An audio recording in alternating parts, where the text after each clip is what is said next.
Mardi soir, après le dîner, Lucas, 10 ans, se lève de table, laisse son assiette sale sur la table.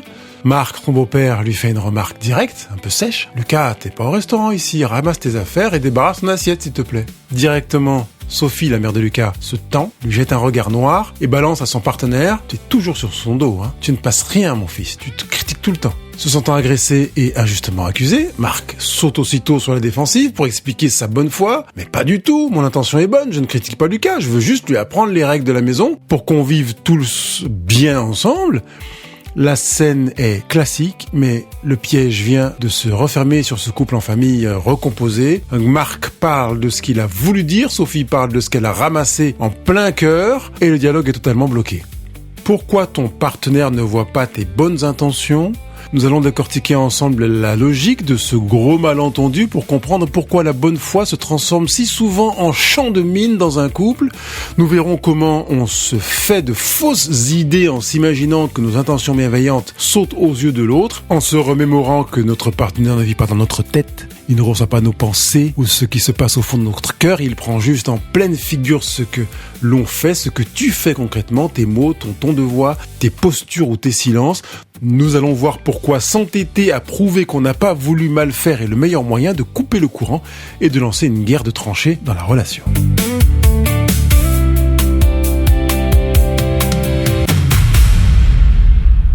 Qu'il s'agit de Lucas, de Sophie ou d'autres personnes que j'ai eues en séance de coaching, la question est généralement la même. Pourquoi c'est difficile pour mon partenaire de m'entendre lui expliquer mes intentions? Parce que vouloir expliquer ton intention trop vite ou trop tôt nie la blessure de ton partenaire et le force à se défendre. En bousculant cette habitude de te justifier à tout prix ou d'expliquer, parce que on dit mais non, je justifie pas, j'explique. Donc j'englobe les deux. Tu vas découvrir comment désamorcer l'agressivité tout de suite, sans pour autant t'écraser ou te soumettre. On verra ça à la fin de ce podcast. Mettons tout de suite les pieds dans le plat. Le premier réflexe quand on se retrouve dans une situation comme celle, tel le cas de Marc, c'est de s'indigner. On se dit mais enfin, attends, c'est évident que je veux bien faire. Comment elle peut imaginer une seconde que je cherche à casser son gamin ? C'est ce qu'on appelle, en coaching, l'illusion de la transparence. On s'imagine à tort que nos intentions bienveillantes ou constructives sont écrites en gros sur notre front, qu'on peut les lire dans notre bidou. On est tellement branché sur notre propre bonne foi qu'on est persuadé que ça transparaît et que l'autre capte instantanément nos intentions. Le problème, c'est que ça ne marche pas du tout comme ça. La réalité, c'est que ton partenaire ne vit pas dans ta tête, comme je l'ai dit tout à l'heure. Il n'a pas accès à tes pensées. Il n'a pas accès à ce que tu ressens au fond de ton cœur, ni à toutes tes bonnes raisons, à ce qui te pousse à agir. Il prend juste information, connaissance de ce qu'il voit que tu fais concrètement, là, dans le présent. Il entend tes mots, le ton de ta voix, les postures et les silences, et évidemment, il les teinte avec son histoire, avec ses croyances. Donc, dans un système relationnel, si le canal de communication est déjà un peu érodé par la routine, le stress ou les rancœurs accumulées, le signal se déforme encore plus vite. Donc, quand Marc parle, Sophie ne reçoit pas un message d'éducation bienveillante quand il demande de débarrasser l'assiette en disant qu'on n'est pas au restaurant ici. Elle reçoit une critique de sa propre éducation à travers son fils. Donc l'action d'émettre quelque chose de sain, on va dire de bienveillant, elle est peut-être là, on n'en doute pas. Mais dans le cas présent, Sophie ne peut pas la recevoir parce que la connexion est abîmée. Si la relation conjugale était au beau fixe, très bonne entente, etc., il est possible que Sophie eût pris ce qu'a dit Marc sous un bon angle, on va dire. Merci de lui avoir dit, je préférerais que tu lui dises autrement, parce que quand tu lui dis comme ça, bref, je passe sur ça. Mais là, c'est difficile. C'est un peu comme les 12 obstacles à la communication dont parle Thomas Gordon, dont je parle dans plusieurs programmes Couple Heureux, qui ne sont pas des obstacles en soi, mais qui le deviennent quand la relation est altérée, abîmée, tendue.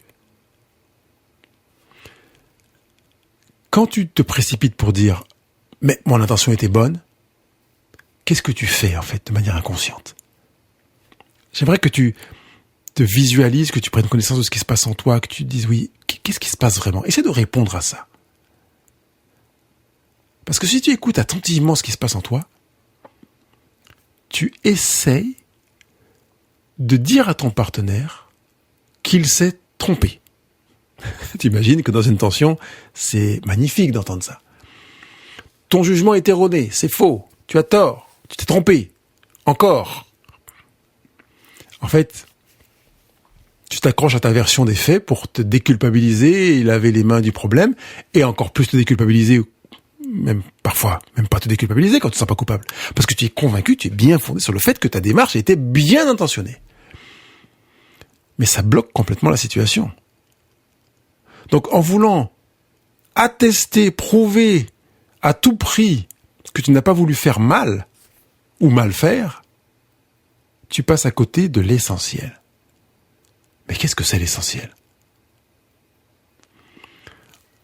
En veillant à vouloir convaincre ton partenaire que tu as voulu bien faire, tu dis à ton partenaire qu'il a tort de se sentir blessé. Puisque toi, tu ne voulais pas le blesser. Est-ce que le fait de dire à ton partenaire qu'il a tort de se sentir blessé va faire qu'il ne se sentira pas blessé et qu'il se dira « Ah, mais oui, merci mon amour ». Non, même pas en rêve, comme disent les jeunes. Enfin, comme disaient les jeunes de mon temps. C'est une manière de fonctionner qui pousse l'autre à simuler une fermeture, à basculer dans une forme d'agressivité de survie. Et plus tu balances tes bonnes intentions, tes explications au milieu de la crise pour te défendre, plus tu donnes l'impression de nier ce que l'autre vit, sa réalité émotionnelle. Donc le dialogue glisse vers un terrain stérile. On ne cherche plus à comprendre le système, on cherche à savoir qui a raison et qui a tort. Et en général, on a raison. Enfin, mon partenaire a raison et moi j'ai raison. Enfin, si je regarde mon point de vue, de mon point de vue, j'ai raison. Et mon partenaire, de son point de vue, il a raison. C'est un des meilleurs moyens de couper définitivement le courant et d'installer une guerre de tranchées dans une relation conjugale. Conjugale, parentale, professionnelle, familiale, de voisinage, etc. Quand on campe dans ma position, c'est la juste, c'est l'autre qui a tort, l'autre est un con, moi je savais ce qui était juste, on n'est pas en train de construire du lien. Vraiment. Ah, tu penses que parfois... Mais non, vraiment. Regarde, toi, honnêtement. Est-ce que ton intention est de prendre soin de l'autre et de construire du lien ? Tu viens de répondre par la négative. Non, effectivement. Tu le sais. Pour briser ce cercle vicieux, il importe de poser une barrière logique, une clé, je dirais une clé d'or, comme je les aime en coaching. C'est dans le feu d'une tension, de se dire que l'impact reçu sur le moment passe toujours avant l'intention émise. L'action reçue passe avant l'intention d'émission de l'action. Ça veut dire que concrètement, si tu marches sur le pied de ton partenaire par accident, ton intention est totalement bienveillante. Tu ne voulais pas marcher sur son pied. Tu n'as pas fait exprès. Mais la réalité, c'est que son pied lui a fait mal. Si tu passes 10 minutes à lui expliquer que tu es quelqu'un de gentil et que tu n'as pas voulu faire exprès, que ce n'est pas ton intention et que tu ne regardes pas sa douleur, tu es en train de nier sa réalité. Et ce faisant, tu es en train de lui émettre un message qui est « Je ne t'aime pas. Je ne suis pas intéressé par toi. Tu n'es pas important pour moi. Ce qui prime, c'est moi, ma position. Donc toi, va te faire voir ailleurs. » C'est difficile, hein, quand on l'entend formuler comme je suis en train de le faire. Vouloir expliquer ton intention, j'ai pas dit justifier cette fois-ci, même si on pourrait aller vers justifier, mais je vais rester sur expliquer, c'est une erreur. C'est une stratégie qui incite l'autre à se défendre encore plus fort. Et quand tu dis mais je voulais juste faire bien, tu envoies le message que la conversation doit tourner autour de toi, de ta culpabilité, de ton bien-être, de ton intention, de ton innocence, de toi au détriment de l'autre. Ça s'appelle en un seul mot égoïsme. Quand c'est moi au détriment de l'autre. Or, je préfère le terrain sain de l'égocentrisme qui est moi en tenant compte de l'autre. Et du coup, en rentrant dans cette approche égocentrique, tu vas découvrir un super pouvoir qui est celui de participer à désamorcer l'agressivité instantanée sans pour autant t'écraser, ni ramper ou te soumettre, mais faire en sorte que l'autre se sentira entendu et par conséquent, il se sentira aimé. Prends l'image du fait que ton partenaire veut émettre un champ d'électricité. Parce qu'en fait, il est en surcharge électrique. Tu lui dis quelque chose, surcharge électrique, paf, il y a des arcs électriques qui sortent de lui. Si tu le fermes dans une forme d'explication et de justification pour que les champs électriques restent dans son environnement et ne te touchent pas parce que tu ne comprends pas pourquoi il a une surcharge électrique, eh bien, vous êtes dans deux mondes différents. Par contre, si tu participes à lui donner des canaux pour qu'il puisse évacuer cette surcharge électrique, vous êtes dans la même dynamique énergétique. Et j'aime dire que vous créez ensemble, co-créez une dynamique énergétique nouvelle qui part de l'événement de l'instant T là. Tu sais, quand t'as parlé à ma mère, j'ai pas du tout aimé. Attends, mais t'es gonflé que je parle à ta mère, je parle à ta mère comme je veux. Paf, tu te débrouilles avec ton champ électrique, tu as mal, ça ne me regarde pas, c'est ta vie, égoïsme. Purée, j'ai pas du tout aimé comme t'as parlé à ma mère, j'ai trouvé que t'étais irrespectueux. Tu as trouvé respectueux? Qu'est-ce qui fait que tu as trouvé respectueux? Je suis vraiment désolé de voir que tu as mal vécu ce que j'ai dit à ta mère. Tu veux m'en parler? J'ai participé à recevoir la surcharge électrique de mon partenaire. Évidemment, je peux visualiser le fait qu'il ira beaucoup mieux après parce qu'il aura baissé sa charge électrique ou émotionnelle. On peut revenir sur la charge émotionnelle. On pourrait utiliser l'image d'une balise pour dire que quand vient une sorte de réaction de mon partenaire en surcharge émotionnelle, la toute première chose que l'on puisse faire, c'est de poser une balise. Une balise qui va stopper la machine des arguments. Tu coupes les justifications, tu ranges ton bouclier, tu ramènes 100% de ton attention sur ce qui se passe ici et maintenant, sur ce que vit et ressent ton partenaire. J'ai pas dit pense, crois, ressent ton partenaire. Valeurs, croyances, pensées, émotions, actions et paroles, on est donc juste avant ce qu'il a dit. S'il a agi ou parlé comme ça, c'est qu'il a ressenti quelque chose juste avant. Qu'est-ce qu'il a ressenti? Ça va être l'objet de ma focalisation. Si Sophie est braquée ou blessée, Marc peut acter cette perception, cette douleur, au lieu de s'énerver autour de sa partenaire, et centrer son attention sur le fait qu'elle semble braquée ou blessée. Quand tu fais ça, tu acceptes de voir que le coup est parti, qu'il a touché une zone sensible, un point douloureux qui n'a rien à voir avec toi, qui fait partie de l'histoire de Sophie, dans le cas présent, de ton partenaire. Et que tu as cessé de vouloir le déconsidérer pour commencer à le prendre en considération. L'égocentrisme. Ensuite, pour réouvrir le canal et recréer un espace de sécurité, on va utiliser la reformulation. Je vais les donner tout à l'heure dans mon exemple, dans plusieurs exemples que j'ai employés. Donc tu mets des mots clairs sur ce que tu as perçu que l'autre ressent, sans valider l'accusation pour autant. Donc Marc, par exemple, pour reprendre cet exemple, peut dire calmement, je vois que ma remarque t'a blessé ou a activé quelque chose chez toi, et tu as eu l'impression que je m'en prenais à Lucas, c'est ça? C'est tout. Plutôt que de dire, non, frère, t'es gonflé, j'avais une bonne intention, je ne voulais pas. Tu ne dis pas que la personne, notamment Sophie, là, ou bien ton partenaire, a raison de penser ou de ressentir ce qu'il pense ou ressent. Tu dis juste que tu captes le fait qu'il y a quelque chose qui est un signal. J'aime bien, en français, on peut pas jouer avec ce jeu de mots, mais en anglais, sign, ou synonyme d'un signe, c'est un panneau, comme un panneau de signalisation. Quand sur un panneau, c'est écrit direction Paris, on dit en anglais que c'est sign. Ok? Donc, si on entend ça en disant, oh, il y a un panneau, mon partenaire a sorti un panneau, il a écrit quelque chose dessus. Si j'ai bien compris, ou bien je suis attentif, j'ai vu que tu as mis ce panneau. Dès que ton partenaire se sent entendu et qu'il a le sentiment que tu as vu le panneau qu'il a sorti, le signal, sa tension baisse d'un cran.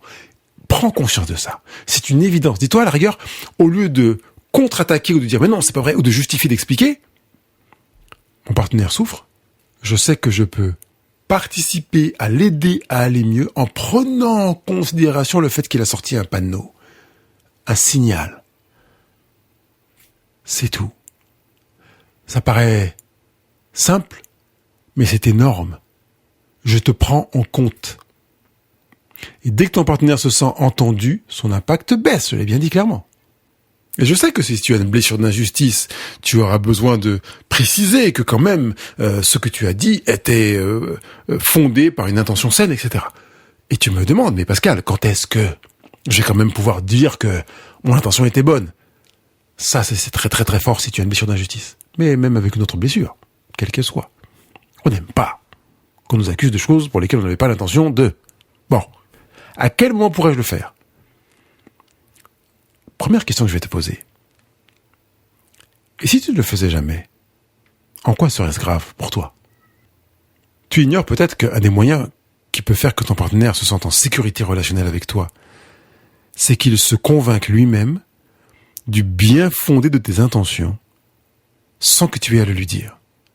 C'est-à-dire que dans ta manière de vivre, il va voir que systématiquement, tu es bien intentionné, bien fondé. On pourrait dire en un seul mot, bienveillant. C'est là que je crois que le plus fort est à travailler. Te dire, je vais vraiment ancrer ma manière de fonctionner pour que mon partenaire comprenne que je suis bienveillant. C'est-à-dire que je veux véritablement le bien d'eux. Je sais que ça implique que tu prennes conscience de ta manière de parler des uns, des autres, des amis, des voisins, de tes parents, de tes beaux-parents, de tes frères et sœurs, parce que ton partenaire va se dire que, évidemment, dans son dictionnaire intérieur, vu comme tu parles mal d'un tel et d'un tel, tu n'es pas forcément bien intentionné ou bienveillant. Et oui, je sais que ça rejaillit sur de nombreux domaines de ton existence, de ta vie quotidienne. Et c'est vraiment là que se place le gros du chantier. Et peut-être que, avant que tu n'entames le gros du chantier, ou que pendant que tu as ouvert ton gros chantier pour te dire que tu vas apprendre à parler en veillant au bien d'eux, et en ayant véritablement l'intention du bien d'eux, ton partenaire, tes enfants, tes beaux-enfants, ta famille, tes parents, même si tu vis des choses difficiles avec ton entourage, un automobiliste ou le banquier, qui t'a insulté par exemple, que tu puisses te dire « Mais oui, je veux bien en parler à mon partenaire. » En différé. Quelques jours après, que tu puisses lui dire « Écoute, tu sais, je me souviens que mardi, tu as mal vécu le moment où j'ai parlé à ton fils. Et il est vrai qu'il est possible que ma manière de lui parler était un petit peu brute. En tout cas, c'est comme ça que tu l'as perçu et je respecte complètement que tu l'aies perçu comme ça. Mais je voudrais que tu saches que même si parfois je fais preuve de maladresse dans ma formulation, mon intention est systématiquement, ou en tout cas je vise à ce qu'elle soit systématiquement bienveillante. Veillant au bien de l'autre. Ça peut ouvrir un très bel échange où Sophie pourrait dire à Marc, eh bien alors, moi je l'ai pas perçu du tout dans ta manière de parler. Pour moi, tu serais dans une approche bienveillante si tu employais tel ou tel mot, ou si le ton sur lequel tu parlais était plutôt ceci ou cela, ou si tu le prenais à part, pas devant son frère, pour qu'il vive mieux. Bref, on va entrer encore une fois dans, oui, tu me vois venir, la co-construction, où l'on va ensemble faire en sorte de construire quelque chose qui nous satisfasse pleinement tous les deux. Pour finir, je t'invite à garder vraiment à l'esprit que dans ton couple, tu as le choix entre deux postures. Tu peux passer ton temps à vouloir prouver que tu as raison, que tes intentions sont pures et que l'autre a tort de mal prendre les choses. C'est le chemin le plus court pour te retrouver seul dans ta tour d'ivoire avec un partenaire totalement fermé à toi et pour lequel tu vas te dire, mais en fait, entre lui et moi, il n'y a plus rien. C'est mort, c'est froid. Ou alors, tu peux choisir la connexion. Choisir la connexion, c'est accepter de lâcher ton bouclier de bonne foi dès que le système s'enflamme, dès que tu sens qu'il monte dans les tours, ton fameux partenaire, et de te dire, je suis pas en train de m'écraser. Je fais preuve d'une intelligence émotionnelle sur le moment où j'entends, où j'observe l'attitude de mon partenaire. Je vais donc valider l'impact de ce qui a été vécu chez mon partenaire avant de lui parler de mon intention qui peut être exprimée au bout de 3, 4, 5 jours, une semaine, 10 jours, on s'en fiche. Mais je vais concentrer mon attention sur le désamorçage de la bombe. Parce que je sais que mon partenaire se sentira vraiment mieux dans un espace dans lequel il se sent le droit d'être et que, de toute façon, au fond, on a toujours raison de ressentir ce que l'on ressent, n'est-ce pas ?